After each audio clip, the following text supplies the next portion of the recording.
Hey guys, कैसे आप लोग? आज रिजल्ट आ गया। सवेरे से आज कोई क्लास में नहीं ले पाया। एटलीस्ट 150 प्लस हम लोग रिजल्ट अभी तक कोलेक्ट कर चुके हैं और अभी भी रिजल्ट आ रही है। तो फाइनली हमने डिसाइड किया कि भैया आज का ऑफिस बंद करके सब कोई घर चलते हैं, बाकी काम कल करेंगे। द पॉइंट इज कि सवेरे से ऑफिस के बाकी जो लोग थे सब कोई रिजल्ट कोलेक्ट कर रहा था, जिनका सही हो गया, जिनके अच्छे मार्क्स आ गए, 80s में ही मार्क्स आए। बट मैं सवेरे से कोई भी क्लास नहीं लिया। रीजन बीइंग, मैं केवल कॉल पे था उन बच्चों के साथ जिनका रिजल्ट नहीं हुआ। अब देखिए, हर बार रिजल्ट आता है, बहुत बच्चों का होता है, कुछ का नहीं भी होता है। इनफैक्ट ज्यादा बच्चों का नहीं होता है, ये एक फैक्ट है एंड आई एक्सेप्ट दैट। अब जो असली सपोर्ट की जरूरत होती है वो उन्हें होती है जो बच्चा पास कर गया, उसका तो जीवन थोड़ा आगे बढ़ गया। ग्रुप 1 से ग्रुप 2, ग्रुप 2 से सीए फाइनल। इवन अगर एग्जामिशन भी आ गया तो एक अंधेरे में रोशनी की किरण है। जिन बच्चों का नहीं हुआ उन्हें लगता है कि भैया हम लोग थोड़ा लूजर हैं, हम लोग पीछे हो गए हैं। आज 2-3 बच्चों से मैंने बातें की, वो इतना ज्यादा डरे हुए थे, मुझे लगा कि यार इतना ज्यादा क्यों। द थिंग इज कि जो हम लोग खुद से प्रेशर क्रिएट करते हैं ना, कि सर सोसाइटी क्या सोचेगा, रिश्तेदार क्या सोचेगा, दोस्त क्या सोचेगा, वो हम लोग को बाबू ज्यादा परेशान करता है। And let me tell you, आप जीवन में कितने भी अच्छे कर लोगे, जिनको आपके बारे में नेगेटिव सोचना है वो नेगेटिव ही सोचेंगे, वो कुछ और कमी निकाल देंगे। सो अगर हम ये जीवन इस सोच के साथ जिए कि बाकी लोग क्या सोचेगा, उससे तो भैया फिर जीवन चलेगा नहीं, वो आप टेंशन में ही रहेंगे। द पॉइंट इज कि जिनका नहीं हुआ है वो अब क्या करें। तो सी, है तो ये गोल्डन चांस। नॉर्मली रिजल्ट आता है लेट से। जब रिजल्ट आता है मैक्सिमम 90 डेज मिलता है। इस बार आपको 110 डेज मिल रहा है और क्यों ग्रुप 2 है तो बाबू 120 दिन मिल रहा है। इतना लंबा ड्यूरेशन कभी नहीं मिला है आज तक सीए इंटर के बच्चे को रिजल्ट के बाद। अब ये आप पे है कि आप इस समय का कैसे यूज करते हो। या तो आप 10-15 दिन सेल्फ पिटी में गुजार दीजिए कि नहीं नहीं मेरे साथ गलत हो गया, इंस्टीट्यूट ने गलत किया, ये किया। मैं आपको बताऊं, लास्ट टाइम इंस्टीट्यूट ने जो गलत चेकिंग करी थी उसमें I was one of the first teacher जिसने ये आवाज उठाई थी। उस दौरान हमने कई बच्चों का पेपर इवेलुएट किया था। जीएसटी में क्वेश्चन आईटीसी का, जो कि इंस्टीट्यूट ने बिल्कुल ही गलत सॉल्व किया था। But let me tell you, जिन जिन बच्चों को हमने इवेलुएट किया था उस समय, कहां कहां कमी है। कुछ कमी इंस्टीट्यूट में होती है, कुछ अपने में भी होती है। वो तो सब सुधरेंगे तो सुधरेंगे, हम लोग खुद तो सुधर सकते हैं। उसके बाद उन बच्चों का इस बार रिजल्ट पॉजिटिव आ गया एंड उन बच्चों ने लिखा है कि सर पिछली बार जो डिस्कशंस हुए थे कि ये कमी है, उस पर हमने काम किया, 19 नहीं आया बट 60 तो आ ही गया। सो द पॉइंट इज कि भैया अभी 110 दिन है, आप आराम से एक दिन का ब्रेक लेना ले लीजिए। कल सवेरे जब आप उठेंगे एक प्रॉपर रूटीन बनाइए। रूटीन बनाइए कि भैया अब आप आगे कैसे करेंगे। सर एक दिन में कितना पढ़े। एक बच्चा कह रहा हम 16 घंटे पढ़ेंगे। अरे मत पढ़ो भाई 16 घंटे। मैं अपने जीवन में नहीं पढ़ा 16 घंटे और मैं रैंक होल्डर हूं थ्रू आउट। अगर आप 12 घंटे पढ़ पा रहे हो, मात्र 12 घंटे, दैट्स इट। 24 घंटे में जिस चीज को पूरी शिद्दत के साथ चाहते हो, आप आधे समय तो दोगे ना, अब 12 घंटे दीजिए। 2 घंटे का स्लॉट बनाइए, 5 स्लॉट पढ़िए। 2+2+2+2+2 कितना हो गया? 10 घंटा। रात में सोने जाइए, 1 घंटे में उस 10 घंटे को रिवाइज कीजिए। सर क्या 10% टाइम रिवाइज होता है? Answer is yes. जो भी बच्चे मुझसे पढ़े उनको पता है, हम लोग हर लेक्चर की एंड में रिवीजन करते हैं, स्टार्टिंग में करते हैं। उसको बोलता हूं RLR, revision lecture revision. And mind you, जो मैं 2 घंटे में पढ़ाता हूं, एंड में ना वो 10 से 12 मिनट में समराइज हो जाता है। तो आपको भी यही करना है, 10 घंटे पढ़ना है एकदम डिटेल। जब रात में सोने से 1 घंटे पहले उन 10 घंटे को कोशिश कीजिए तुरंत रिवाइज करने का।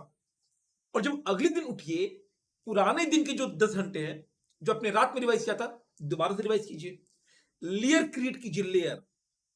दूसरा, अब वो प्रैक्टिस कीजिए, प्रैक्टिस। प्रैक्टिस का कोई ऑल्टरनेटिव नहीं है। अगर आपकी क्लास में जहां से भी आपने कोचिंग ली है, अगर रिटन प्रैक्टिस हुआ है, वेरी गुड। अगर नहीं हुआ है तो भैया कम से कम खुद से प्रैक्टिस कीजिए दबाकर। केवल ना पढ़ने से, केवल प्रोविजन कि भैया इस सेक्शन में ये लिखा हुआ है, कुछ ना होता। केवल प्रोविजन जानकर बाबू कुछ नहीं होता, मैं आपको बता रहा हूं। Eight the end of the day आपको कागज पे लिखना होता है। वो तभी होगा जब आप लोग क्लास में या फिर घर पे सेल्फ प्रैक्टिस करेंगे, मॉक टेस्ट देंगे।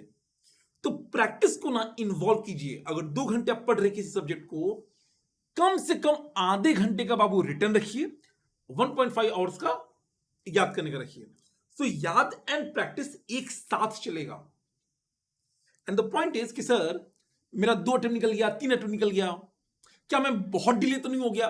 सुन लीजिए, या 2-3 बच्चों ने क्वेरी पूछी है। It doesn't matter once you clear the CA final कि आपने सीए इंटर में कितने अटेम्प्ट लगाए थे। सीए का एग्जाम, हर एग्जाम एक गंगा की तरह है। द मोमेंट आप उसे पार कर जाते हो ना, पास्ट आपका साफ हो जाता है। आपसे कोई पूछता है फाउंडेशन आपने कितने अटेम्प्ट में निकाला? नहीं पूछेगा। आर्टिकलशिप में भी ना आपका फाउंडेशन नहीं पूछेगा, इंटर पूछेगा। जब आप जॉब लेने जाएंगे सीए बनने के बाद, आपका फाइनल पूछा जाएगा, इंटर पूछा नहीं जाएगा। तो अभी तक जो भी हुआ, अभी से भी उतना लेट नहीं हुआ है। और मैं आपको बताऊं, मैं आपको कुछ दिखाना चाहता हूं। नॉर्मली हमें लगता है कि सर 80 मार्क्स आ गया ईएसएसएम जैसे सब्जेक्ट में, 74 आ रहा है, 71 आ रहा है, कितना अच्छा है। बट इससे जो ज्यादा सेटिस्फेक्शन है ना, देखो ये तो मजबूरी है मार्केटिंग, पर जो ज्यादा सेटिस्फेक्शन है वो देखिए। अब देखिए, लास्ट अटेम्प्ट में बच्चा फेल था, इस बार एग्जामिशन है।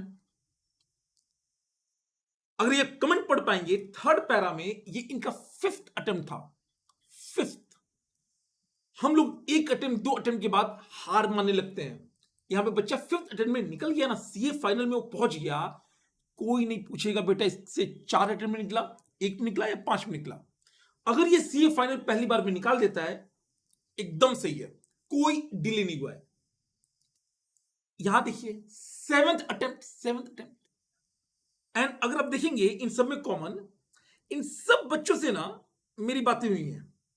जो ये बच्चे हैं, इन सब से पहले हमारी डिस्कशंस हो चुकी है।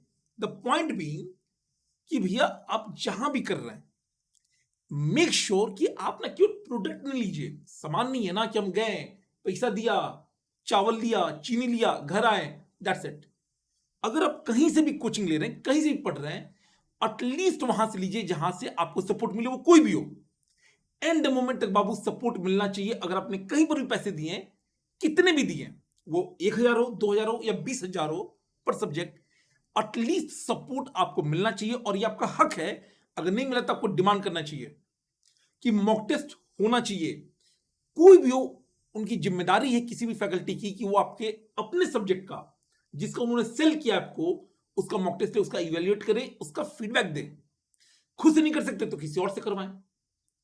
तो ये बहुत जरूरी है कि आप कनेक्ट बना के रखिए टीचर के साथ।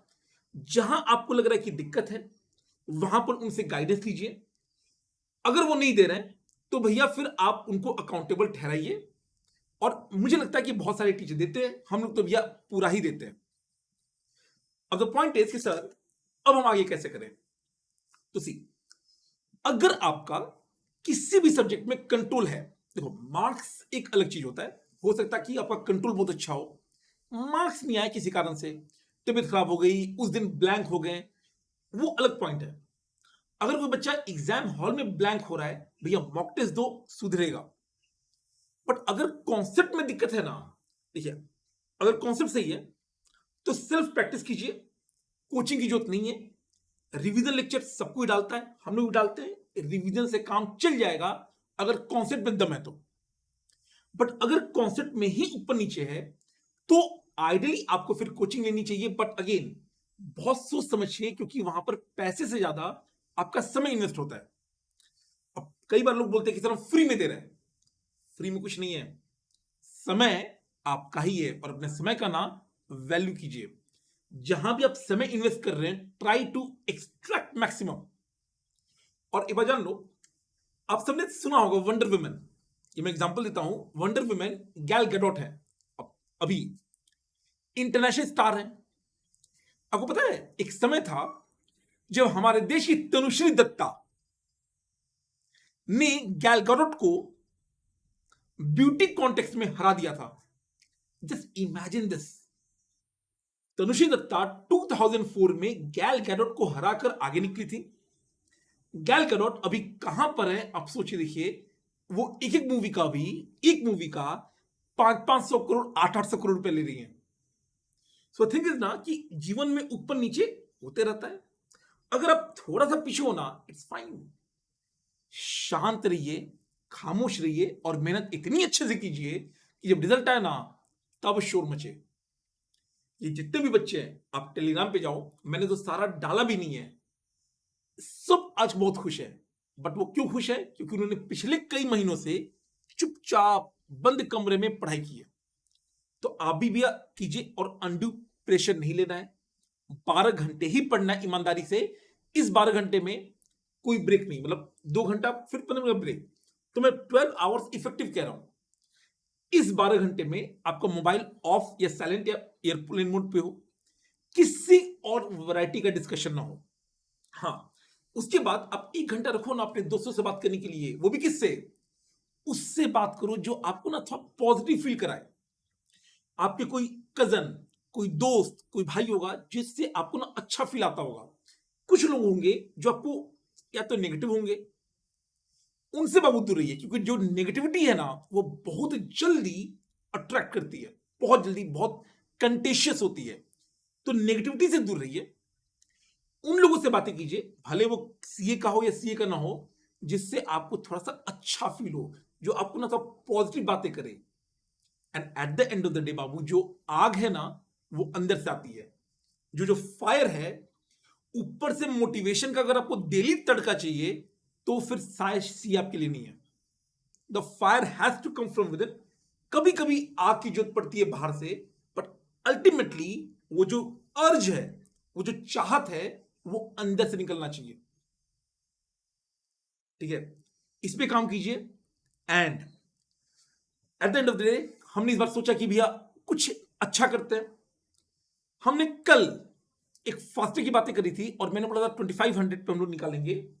ये अगेन उन बच्चों के लिए जिनको कॉन्सेप्ट में दिक्कत है, हमने EISSM का मात्र 2000 में कर दिया है, ओनली 2000। टैक्स का बाबू लाइव होगा 16 जनवरी से। वो 2500 का है क्योंकि इसमें इनकम टैक्स जीएसटी दोनों है। जस्ट इमेजिन 2500 में इनकम टैक्स जीएसटी दोनों, ऑलमोस्ट 120 आवर्स का। EISSM 100 आवर्स का है, ओनली 2000 में। और मैं ये नहीं कह रहा हूं कि ये फ्री है। कई लोग 2000 में बोलते हैं कि सर ये तो फ्री हम दे रहे हैं। बिल्कुल नहीं फ्री दे रहा हूं मैं, आपका ना समय ले रहा हूं। उस समय का महत्व समझिए। वो जो समय है ना, जहां भी जाइए, जहां से भी लीजिए, बस ये देखिए क्वेश्चन कवर हो, मॉक टेस्ट हो जाए और टीचर के साथ कनेक्ट बना रहे, ताकि जहां भी आप फॉल्टर करो वहां पे वो टीचर आपको संभाल ले। That's it. होप आप इसका फायदा उठाएंगे। जिन बच्चों को हो गया कॉन्ग्रेचुलेशन, आप अपने दोस्तों के साथ शेयर कीजिए। और जिन बच्चों का नहीं हुआ है आप एनालाइज कीजिए। अगर सेल्फ हो सकता है बिल्कुल सेल्फ कीजिए, सेल्फ नहीं हो सकता है आराम से लेक्चर लीजिए, तमी से कीजिए, ताकि जो अगला एग्जाम आने वाला है वो अंतिम हो। बार बार बोलिए, अभी से हम फिर स्टार्ट करेंगे। जो अगला 110 दिन है हम लोग फिर से लड़ेंगे, फिर से लड़ेंगे। और ये मान के चलेंगे कि May 23 पहला और अंतिम एग्जाम है। अगर आपने इससे पहले 3 बार 4 बार दिया हुआ है, मैं हमेशा बोलता हूं ये मान के चलिए ना, May 23 जो आने वाला अटेम्प्ट है, पहला और लास्ट है, पहला और लास्ट है। जब बार बार बोलेंगे और बार बार ये लगेगा कि हम कर लेंगे, तो थोड़ा सा ना पॉजिटिविटी आएगा, कॉन्फिडेंस आएगा। और याद रखिए, सबसे ज्यादा कॉन्फिडेंस और मोटिवेशन पता कैसे आता है? काम करने से। द मोमेंट ना आप वो 12 घंटे वाला जो टारगेट है वो एक बार अचीव करोगे ना, आपको बड़ा अच्छा फील होगा। और भगवान जी ने हमें ऐसा बनाया है कि हमारे ब्रेन्स में, नर्व्स में कई सारे केमिकल्स हैं, हॉर्मोन्स हैं, जो कॉन्फिडेंस का संचार करते हैं अगर हमारे टारगेट पूरे हों। तो स्टार्टअप भले कीजिए 8 घंटे से, स्लाइटली बढ़ेगी 9 घंटे, 10, 11, 12, अगले 15 दिन तक आपको 12 घंटे इफेक्टिव आवर्स पे पहुंच जाना चाहिए। इफेक्टिव का मतलब हुआ जो 15 मिनट का ब्रेक जोड़ेंगे, ये अराउंड 13.5 to 14 आवर्स हो जाएगा। काफी है, 7 घंटे का नींद कम से कम लेना चाहिए, 7 आवर्स का। उसके बाद भी 3-4 घंटे बचते हैं, बात करने के लिए, टाइम पास करने के लिए, गाने सुनने के लिए। ठीक है, होप आप इसका फायदा उठाएंगे, और कोई भी डाउट हो आप कमेंट बॉक्स में बताइए and we will answer it. बाकी जाते तो मैं बता दूं, रिजल्ट इस बार बहुत सही आया है। टैक्स का ऑब्वियसली थोड़ा कम आया है क्योंकि पेपर ही वैसा था। स्टिल कई बच्चों का एग्जामिशन है, और एआईसीएसएम का तो भैया एकदम ही पेपर भी आसान था, रिजल्ट भी बहुत जबरदस्त आया है। मेक श्योर आपका भी नंबर अगली बार हमारे जो स्टेटस है, जो स्टोरीज है, वहां पर आपका ही फोटो आए, आपके भी पोस्टर बने, और आप भी आगे बढ़ो। God bless, take care, bye bye, all the best. And याद रखिएगा, इंसान तब तक नहीं हारता है जब तक वो खुद से हार नहीं मानता है। तो जो हुआ आप बस ये मानिए, थोड़ा सा डिले हो गया है, कुछ और बिगड़ा नहीं है। God bless, take care, bye bye.